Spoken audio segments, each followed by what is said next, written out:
Hi friends, welcome to today's video. My name's Stephanie and today I'm going to be reviewing a slightly older Mooncat collection from spring 2022.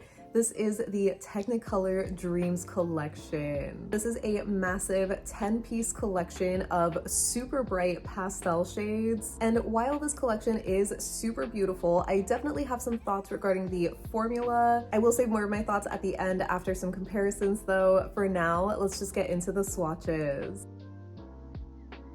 The first polish in the collection is White Rabbit, and this is Mooncat's White Cream Polish. This one has a really great formula where it's very pigmented. As you can see, I got really great coverage on the first coat, but there are still some dark spots or streaks. So it's not a one coater by any means, but even doing a second coat, I didn't really get the most perfect even coverage. I think part of it is because since the polish is so pigmented, it is a little bit more on the thick side. So it doesn't end up self-leveling the best. I'm not sure if Mooncat creams also are just very fast drying, but as you might be able to see on the left side of my nail, there are just some kind of like ridges where it's not totally evened out, but the opacity is definitely there, so it's not enough for me to do a third coat for this one. Now getting into the rainbow of colors, the first one we have is Lucid Dream, and this one is described as a peachy coral cream. I definitely had struggles capturing the color of this one. I feel like it's just looking really peachy and not coral at all, but it does have this like pinky coral sort of color to it. So just keep that in mind. But yeah, the formula on this one was nice for the most part. As you can see, I got pretty decent coverage on the first coat. There were just some light spots here and there. It was definitely really pigmented and pretty easy to work with, I would say, for the most part, but unfortunately doing a second coat didn't give me full opacity. I feel like there were just some light spots in some areas where, again, similar to the last shade and as we'll see with some other colors in this collection, I feel like it just didn't really self-level the best. So I ended up with some areas of my nail that just had these like darker streaks. So I did end up having to need a third coat for this one, and it looks a lot better this way.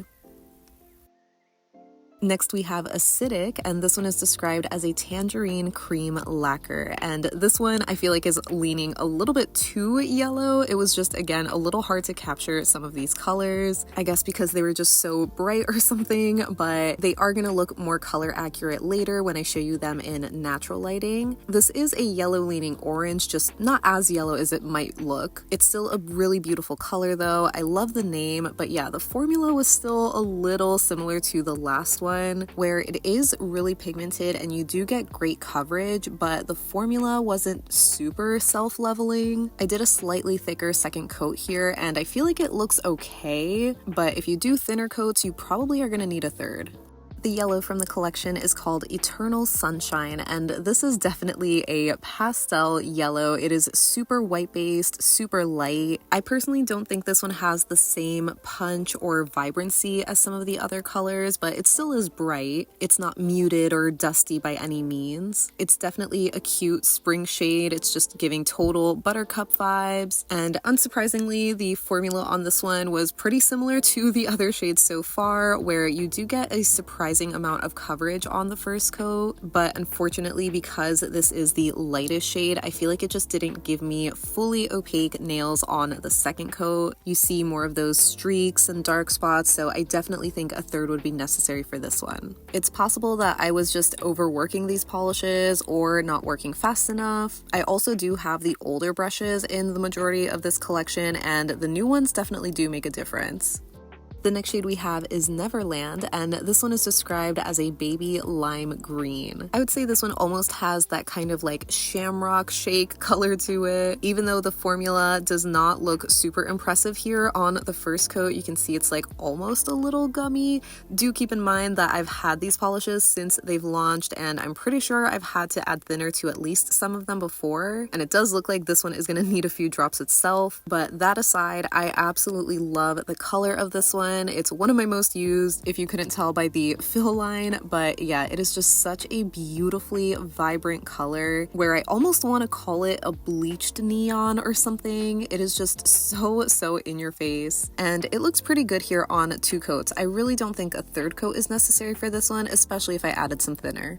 Next up we have Paradise Found, and this one is described as a jade mint cream, but I don't think I would agree with that. It definitely is picking up a little bit more like a true blue on camera, or more like an aqua shade, but it definitely does have like a green kind of tone to it. I just don't think jade is the right shade of green. Either way, this is absolutely one of those beautiful summer kind of colors. Easily another favorite from this collection. I would say the formula on this one was the most similar to Neverland, where it is really pigmented, just not the most self-leveling, but I would say definitely a lot more passable compared to some of the earlier shades, so I personally wouldn't do a third. The next shade we have is Sinking Feeling, and this is a sky blue cream. I definitely would say that's a really accurate way to describe the shade. It really reminds me of the sky from the wallpaper in Toy Story, so it is perfect as a base for any cloud kind of nail art. And yeah, no surprise, I really love this color, and the formula was pretty similar to the other shades. Super pigmented, relatively even coverage, just some areas that might not be perfectly even, but doing a slightly thicker second coat sort of helped even it out. I think you can see some of those dark spots near the edges of my nail, but again, this is just another one I would not really do a third coat for. Up next we have Sweet Nightmare, and this one is described as the periwinkle of the collection, but I personally think it's just a little too dark and too true of a purple to be periwinkle, but either way, it's still one of my absolute favorites from this collection. And I also have the replacement brush in this polish, and I feel like you can just see the world of difference it makes in application, where it's not quite a one coater, but it definitely had the best coverage on the first coat alone. So this was just an easy two coater for me. The next polish we have is Insomniac, and this one is described as a lilac cream, so it's more on the pinky red leaning side of purple, but still super vibrant and super beautiful. I also felt like the formula on this one was super buttery smooth, similar to the last polish, even though I do have the old brush in this one. It's possible I could have added some thinner to this one more recently than some of the other shades, because I would be reaching for this shade more than I would Lucid Dream, for example. Either way, I just found it slightly easier to work with, but looking closely at my nail, I feel like again, it's not totally self-leveled, especially along the sides of my nail. And rounding out the collection, we have Euphoric, which is described as an orchid pink cream, which basically means it's kind of like a purpley pink leaning color. I really wish this was just more of a true pink cream, because we already have so many purple leaning shades in this collection. I feel like generally a lot of Mooncat's pinks lean very much on the orchid side. Either way, it's a cute color for spring, but yeah, as you can see, I kind of struggled here on the application for the first coat. I sort of went in with a slightly thinner coat, so you can kind of see just how thick the polish can be. So this is definitely another one I'm gonna have to add some thinner to. Doing a slightly thicker second coat did kind of help even it out, but I just wouldn't look too close. So here is the first half of the collection worn as a skittle, from Lucid Dream on my pinky to Paradise Found on my thumb. And I'm wearing them all in two coats here, and I feel like because I do slightly thicker coats, and especially because this hand has shorter nails, it does look a lot more passable. I also do have top coat on these, so it does kind of help smooth out some of those like uneven spots, but depending on the angle of light, you might be able to see some of that like you do on my thumb. And here is the second half of the collection, still wearing Paradise Found on my thumb and then Euphoric on my pinky. Again, wearing two coats of each and with top coat. And again, it really is just my thumb that I feel like looks the most uneven maybe. The other nails have pretty great coverage, so if you do have short nails, these could be solid two coaters, but I would generally call these 2 to 3 coaters, just because it also depends on your application. And here is the full collection lineup. It is absolutely gorgeous. I really love these colors. They're just so bright and fun for spring. Even though I don't love Euphoric as a pink, I still love it, especially compared to all these other shades. That whole bottom row, honestly, is just my favorite. So getting into comparisons, we're starting with Lucid Dream and looking at it next to Holo Taco's Rust and Peach from last year's pastel bundle. That one is a lot more pastel and more of a true peach. It doesn't have the coral kind of color that Lucid Dream has, so they're definitely not dupes. And I also wanted to show it next to China Glaze's Gimme Suga from last year's collection. I really thought these were going to be a lot closer, but as you can see, China Glaze is more of that bright coral color with not really any peach leaning color to it at all. So these are also not dupes.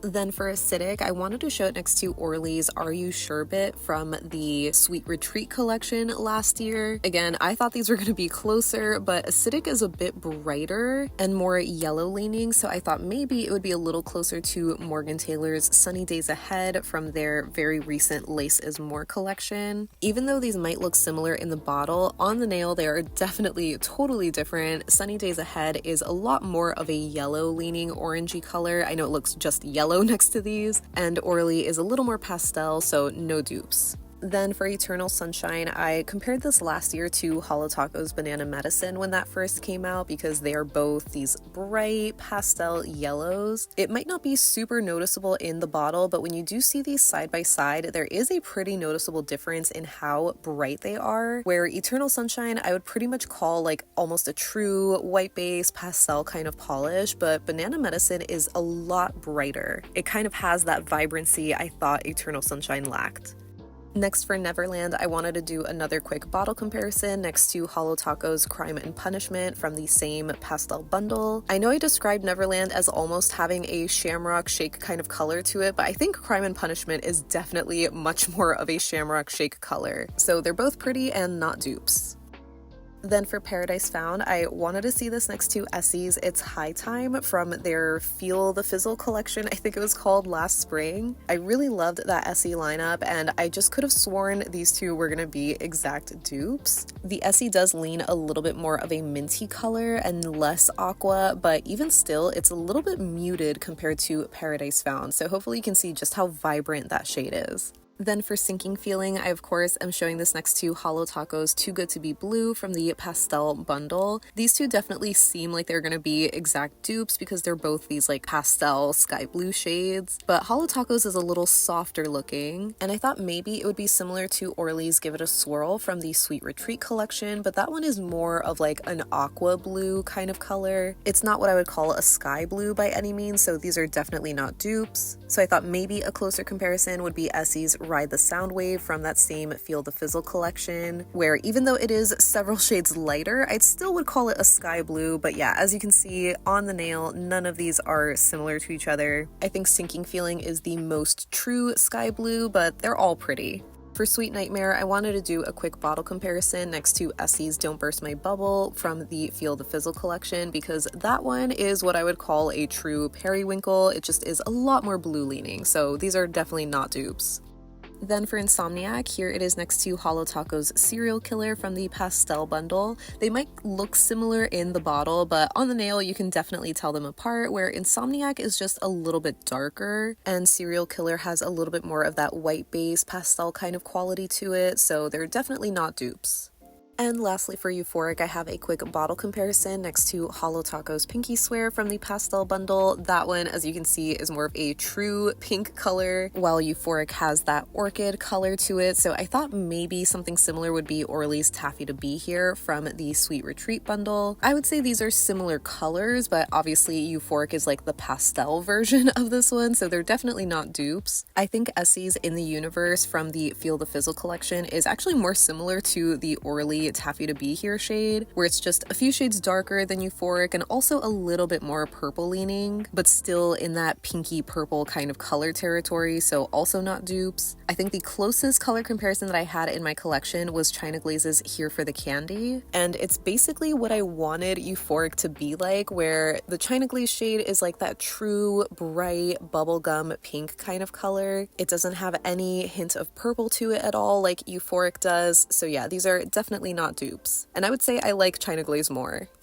So that wraps up my swatches and comparisons for Mooncat's Technicolor Dreams collection. As always, I would love to know your thoughts on this collection. If you have it, if you have some of the shades, or if you never bothered to pick it up because pastels are just not your thing. I especially love that even though they are pastels, they are super vibrant. Now, I do remember when these first came out a couple of years ago, there definitely were some differing opinions regarding the formulas of these. Some people really loved them and thought they were absolutely perfect, but me and some of my friends felt like they weren't the best. I feel like that was most evident with the first couple of shades that were a little bit lighter. And to be completely honest, because it has been a couple of years, I don't remember which shades I added thinner to, but I generally just didn't love the experience of applying these, especially as like a full hand manicure. For what it's worth, a lot of these do have the older brushes where they are just more dense, like thick in the wrong direction. And for the one shade that I did swap out the brush for, I feel like it just applies so smoothly. It is just so insane how different it is. So the brush definitely does make a huge difference. I'm assuming because this is older and Mooncat has been like replacing their brushes that you might get these with the new brushes, but I'm not exactly sure. They don't have anything on their website that indicate whether these have the old or new brush, but generally I do think they would make a really big difference. Even though I don't love the formulas on certain Mooncat creams, like you might remember my review of the Tale of 5 lacquers that were those like 5 dark academia kind of colors. The first coat was just kind of like weird and patchy, and personally I feel like for the price point that every coat should just be like absolutely flawless. So I kind of have my gripes around that, but for my purposes I would be using these polishes for nail art. I think these are especially great for doing sponged on gradients because they're just so pigmented, and they're also just great to paint with in general. Like if you're doing any kind of like detail work or something, these are polishes that you can like use and not have to worry about building them up in like 2 or 3 coats. So that's definitely a plus in my book. But if you are planning on like wearing these as kind of like full hand manicures, it's hard for me to say whether it would be worth it or not. I mean, obviously everybody has their different budgets and all of that, but you'll have to let me know what you think down below so we can chat about it. But thank you so much for hanging out with me today. I hope you have a great rest of your day, and I'll see you in the next one. Bye.